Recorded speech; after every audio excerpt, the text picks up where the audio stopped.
Hey folks, welcome to the channel. If you wish to learn how to fix Amazon, this page contains the following errors, then please follow the solutions to be discussed. So this solutions that I'm going to give you are not just for Amazon, but for any general website. If you find this, that the page contains the following errors. So first thing we'll do is we'll go to the browser, and this is common for all browsers. Whatever I am telling you here, this method is the same for almost the same for all browsers. So we'll have to clear the history. We'll go to history and we'll click on history, delete browsing data. We'll select all time,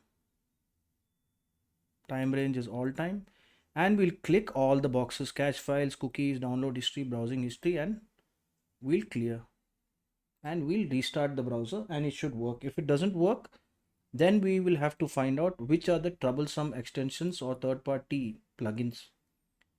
So we'll go to extensions, manage extensions, and I have only one extension, but you might have a couple or more. So we'll have to switch off the extension.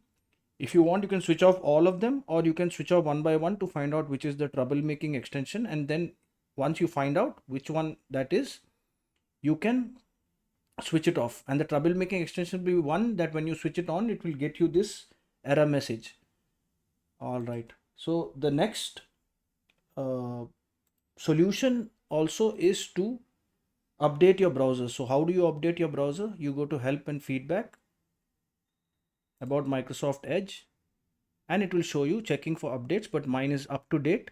But if yours is not, then you can just update and close it and restart.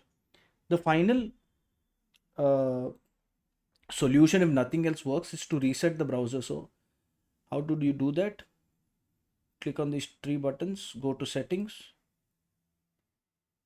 and you go to reset settings, restore settings to the default values, click on reset, and that should solve this problem for you. If this video helped you, then please subscribe to the channel. Enjoy your day.